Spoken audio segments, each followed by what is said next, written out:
Olá, pessoal. Nesse vídeo, a gente continua a nossa série de discussões entre eu, Thalene Chagas, psicóloga e logoterapeuta, uma das fundadoras aqui da Escola do Sentido, e o Matheus, meu colega de caminhada aqui na Escola do Sentido, fundador da Escola do Sentido, psicólogo e logoterapeuta. Então, a gente vem desenvolvendo uma conversa a respeito do texto A Desglorificação da Logoterapia. Se você quiser encontrar, né, para você ir acompanhando, inclusive, as nossas discussões, é o último, é o pós-fácil, né, do livro A Vontade de Sentido. A gente vai deixar aqui a imagenzinha da capa para ficar mais fácil vocês procurar. Então, nesse segundo vídeo a respeito desse texto, nós vamos falar sobre a paternidade da logoterapia, né? E para motivar a nossa conversa, as nossas discussões, vou trazer aqui umas aspas do próprio Frankl. E o ditado latino segundo o qual a paternidade nunca é certa não se aplica à logoterapia, pois o fato de eu ser o pai, ou dito de forma mais simples, o fundador da logoterapia, não significa mais do que ter lançado seu fundamento. Ora, um fundamento não simboliza mais do que um convite para que os outros deem seguimento à construção do prédio sobre este fundamento. A leitura e releitura de meus livros os poupa de começar tudo de novo, dando-lhes tempo e oportunidade para que participem do desenvolvimento posterior da logoterapia. Então, a partir desse trecho, Matheus, gostaria de te perguntar assim, o que é que te vem à mente, né? O que é que você primeiro gostaria de comentar a respeito dessa paternidade que Viktor Frankl assume declaradamente da logoterapia? Acho que é muito importante a gente ter isso em mente, né? De que existe sim um papel assim insubstituível desse autor, né? Sendo ele o fundador dessa teoria, o pai dessa teoria chamada logoterapia e análise existencial. E ninguém, né? Nenhum outro logoterapeuta vai ocupar esse lugar, mas também dizer que é muito feliz a gente, ao mesmo tempo que respeitar e reconhecer isso de Frankl, entender que ele não coloca essa paternidade e esse fato dele ser o fundador da logoterapia como algo que se propõe a encerrar, né, a limitar a mesma, né, a somente o que ele construiu, somente ao que ele coloca em suas obras, em suas várias obras e contribuições. Não. E queria, antes de falar um pouco mais sobre isso, trazer a analogia sobre o pai, né, já que ele se coloca dessa forma, como o pai da logoterapia, de um pai com o filho, né, de dizer que quando a gente reflete um pouco sobre essas figuras, né, familiares, a gente entende que o pai, ele tem algo a contribuir com a formação desse filho, né? A gente entende que ele é capaz de, pela sua experiência, orientar, proteger, educar, né? Mas em não haverá, à medida que esse filho vai trilhando o seu próprio caminho e tem na sua autonomia, não haverá como esse pai assumir todas as questões, as demandas, as decisões da vida desse filho, né? Ou seja, o filho, por mais que o pai se preocupe e tente cuidar, né, ele não tem como substituí-lo na função de viver a sua própria vida, né, de tomar as suas próprias decisões, de seguir os caminhos que lhe cabem, né, seja profissionalmente, pessoalmente. Então, esse pai, ele não tem como fazer tudo, né, em relação a esses processos, mas ele pode, como o próprio Frankl coloca na citação que a Thalene leu, né, ele coloca somente uma orientação, né, uma possibilidade que se estrutura com a sua própria vida, com aquilo que ele oferece gratuitamente, com a sua própria existência. Então, esse pai, né, para com esse filho, ele não vai ter um papel, como se fala no título desse capítulo, de direcionar, de se tornar um guru, né, onde o filho vai ter que seguir os caminhos fechados e limitados a somente o que o pai entende que é melhor, né? E muitas vezes, vale a pena ressaltar, os nossos pais se enganam sobre o que é melhor para as nossas vidas também, né? Isso pode acontecer, muitas vezes querendo acertar, com a intenção de orientar corretamente, mas muitas vezes tem caminhos que não cabem a nós, porque somos diferentes, né? Somos diferentes dos nossos pais, e nós, logoterapeutas posteriores, pós-franklianos, somos diferentes também do autor da logoterapia, né? A gente vê isso muito claramente quando reflete sobre como o Frankl, ele relata, né, nas suas várias obras, a sua própria atuação com as técnicas logoterapêuticas. E às vezes alguns de nós vão refletir, vixe, mas eu não faria isso se fosse eu com essa intervenção. Achei muito ousada, né? Achei muito diferente do que eu, em minha própria personalidade, em minha própria forma de fazer as coisas, colocaria essa intervenção. E isso não precisa ser algo que nos agrida, no sentido de que eu só posso ser logoterapeuta se eu fizer as intervenções tal como o próprio Frankl fazia, né? E não é bem por esse caminho, e aí eu ressalto até uma outra obra, que é Psicoterapia e Existencialismo, onde Frankl traz um capítulo que é relatando a experiência de um outro profissional que não o próprio Frankl, trabalhando, atuando e relatando casos onde ele atua, onde ele aplica a técnica da intenção paradoxal com um estilo totalmente diferente do que o Frankl aplica, mas que, claro, resguardando os seus fundamentos, né, aquilo que é inegociável para que essa técnica possa ser, de fato, aplicada e atinja o seu objetivo. Então, acho que essa analogia ela dá um pouco de uma compreensão, né, de que nós, enquanto filhos, né, nós devemos sim ter um respeito por esse pai, por esse fundador, um respeito ao que ele traz, né, uma coerência em relação a essa família de logoterapeutas, né, e ao que a caracteriza enquanto a logoterapia, para que nós não possamos descaracterizar isso, mas também ter o respeito e a coerência não significa que devamos fazer tudo da mesma forma, né? Que não possamos dar passos além do que já foi dado, né? Na verdade, na citação que a Taline leu, né, o próprio Frankl espera isso dos logoterapeutas, que todo esse caminho, esse esforço e essa dedicação dele de uma vida, né, construindo a logoterapia, ela não se torne em vão, mas ela possa encurtar o caminho para que os logoterapeutas já possam, a partir daí, construir cada vez mais andares desse edifício, né? Cada vez um prédio cada vez mais bonito, né? Admirável, alto, né? Já que a gente fala da psicologia das alturas, para que ele possa se erguer cada vez mais alto e ir, inclusive, por caminhos desconhecidos pelo próprio Frankl, né? Caminhos que o Frankl sozinho, né, não foi capaz de chegar. E nós, talvez caiba a cada um de nós, né, essa contribuição particular. E, Matheus, interessante isso que você colocou da vida de Frankl, né, de quanto ele dedicou essa vida à logoterapia, porque eu acho que aí tem alguns elementos importantes para a gente pontuar dessa paternidade, né? Então, a primeira coisa é assim, se você perpassar um pouco esse canal aqui da Escola do Sentido, você vai ver vários vídeos que falam não só da logoterapia, mas que trazem muito em evidência o próprio Viktor Frankl. E isso tem a ver com essa paternidade assumida dele, né? Essa proposição afirmativa dele como fundador. Então, muitas das coisas que estão escritas e postas como fundamentação da logoterapia, você vai conseguir uma amplitude maior de conhecimento a respeito, se você entender ou se você acompanhar de alguma forma o processo por trás ligado à própria vida de Frankl, né?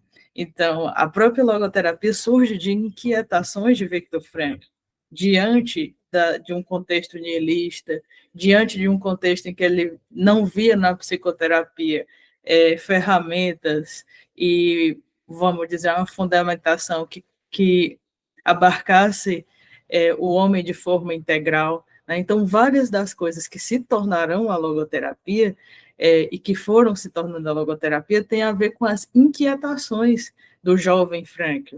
Assim como vários elementos que se consolidaram dentro da logoterapia tem a ver com a maturidade intelectual e a maturidade humana que o próprio Viktor Frankl foi desenvolvendo.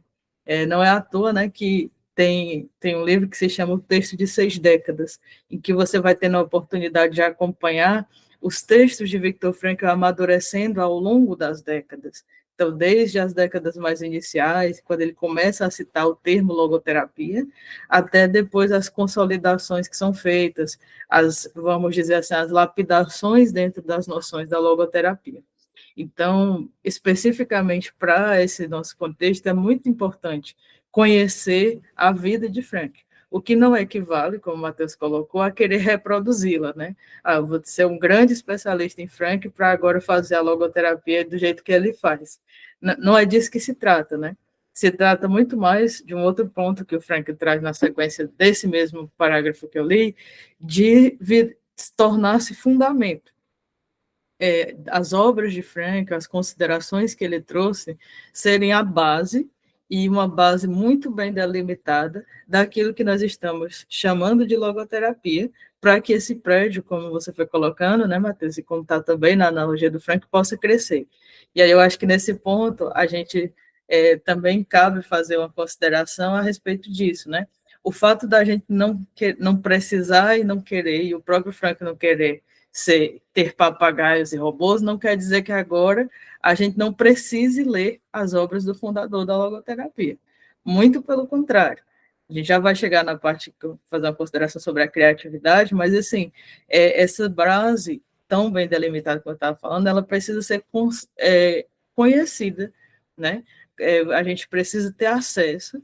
E aí, nesse mesmo parágrafo aqui, o Frankl fala, né? A leitura e releitura dos meus textos, dos meus livros, poupa vocês de começar tudo de novo, dá a vocês mais tempo e dá a você mais oportunidade. Então, veja que ele fala, leitura e releitura.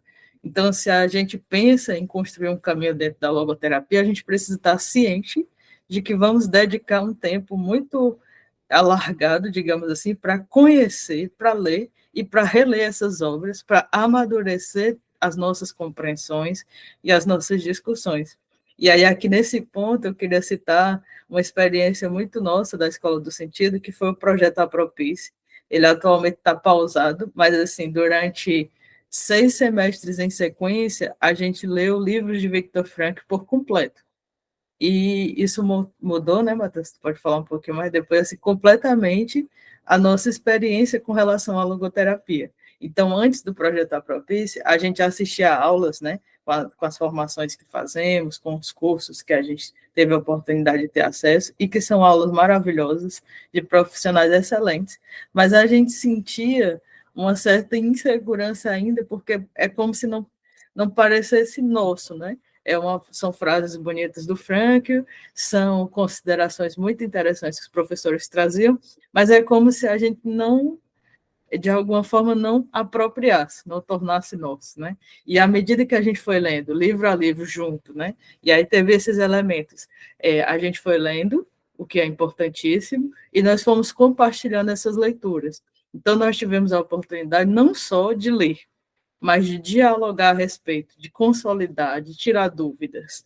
E essa foi uma experiência muito rica para nós aqui da Escola do Sentido, que mudou totalmente a nossa forma de caminhar dentro da logoterapia. Então, nós nos passamos a sentir muito mais seguros, muito mais apropriados mesmo, muito mais conseguindo articulações importantes dentro das considerações e dos conceitos e noções conceituais da logoterapia, inclusive para dar nossos passos para frente, inclusive para ter a ousadia de tentar contribuir um pouco com esse edifício, né? Então, acho que há um convite também a você que está assistindo o vídeo, né, a fazer esse percurso, a se interessar pelas obras do Frankl, de preferência de ter a oportunidade de conversar com outras pessoas a respeito, não somente ficar confinado lendo sozinho, mas ter a oportunidade de ter trocas com outras pessoas, que é um processo muito rico, que aí sim vai desenvolver um processo criativo. partindo desse solo bem consolidado e bem firme, que a gente vai se aventurar, ou a gente vai buscar se aventurar nesse criativo, né? Assim, nesse criar algo, vamos dizer assim, para contribuir, para enriquecer a logoterapia como movimento, como uma abordagem que se desenvolve, aberta a esse desenvolvimento. E aqui, né, a gente retoma essa noção de paternidade de Frankl fazendo esse alerta. O fato de Frankl pedir criatividade, de ele querer que os logoterapeutas ultrapassem essa coisa do mecanizado e do repetitivo, não é para eximir a gente de ler as obras. Porque Frankl quer pessoas criativas, agora basta eu criar. Muito pelo contrário.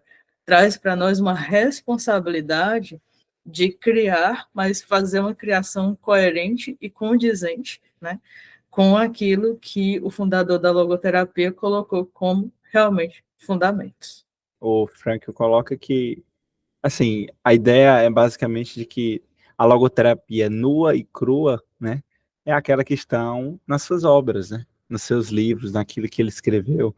E existem muitas pessoas que podem estar se inspirando ou se dizendo trabalhar com a logoterapia, mas que por ter uma incompatibilidade, uma incoerência com essa base, com esses fundamentos, isso já torna eles alguém que se afasta, né, do que seria, em essência, melhor dizendo, a logoterapia.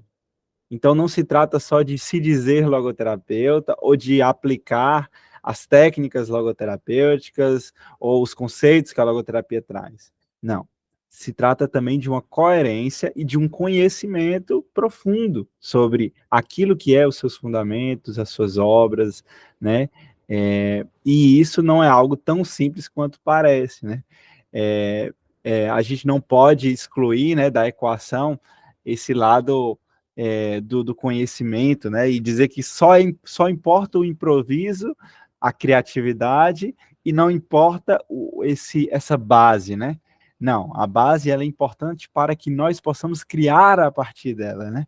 Essa criatividade, esses andares que vão se construindo, eles se dão nessa base. Não adianta a gente querer construir um outro prédio em uma outra construtora que não seja a construtora da logoterapia, né? Então, e só confirmando um pouco da partilha também que a Thaline fez do nosso próprio percurso enquanto Escola do Sentido, o que a gente foi observando é que a gente ter tomado essa iniciativa e ter esse propósito de ler, de discutir, de criar um compromisso com a leitura e o entendimento das obras fundamentais de Viktor Frankl, isso forneceu para nós, em retorno a esse movimento, saltos de compreensão que a gente foi conseguindo se perceber no decorrer desses trajetos e dessas leituras, muito mais preparados para falar, para atuar, para desenvolver esse discurso sobre a logoterapia e essa prática também de uma forma mais segura, né? Como se a gente soubesse exatamente que chão estamos pisando, né? O que é e o que não é a logoterapia, o que cabe ou o que não cabe a cada momento. Inclusive aqueles momentos que surgiam de forma inesperada e exigiam de nós uma resposta criativa, né? Improvisada para aquele momento.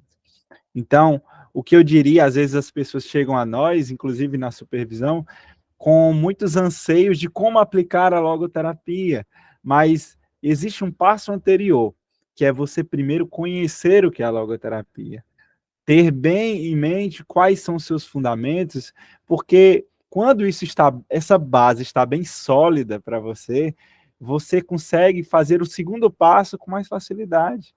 A aplicação dela já se torna muito mais fácil. A criatividade se torna muito mais possível de acontecer diante de cada situação. A gente encerra aqui nossa segunda discussão a respeito de temas que esse texto tão rico vai suscitando, né? Continue acompanhando essa série de vídeos em que nós estamos tendo a oportunidade de dialogar a respeito, né, de temas tão importantes assim para a logoterapia. Lembrando, né, de pedir a vocês que deixem seu like, se ainda não deixou, que se inscreva no nosso canal aqui, se você ainda não é inscrito, e também de compartilhar esse vídeo com outras pessoas. Então, a gente sabe que cada vez mais pessoas têm procurado, buscado conhecer a logoterapia, e é muito ao encontro também dessas pessoas que a gente produz os vídeos aqui do canal. Então, quanto mais pessoas esse vídeo chegar, mais oportunidades nós teremos, né, de alcançar e de chegar aos anseios dessas pessoas que estão buscando conhecer mais Viktor Frankl e conhecer mais também a logoterapia. Então, um grande abraço e até o próximo vídeo.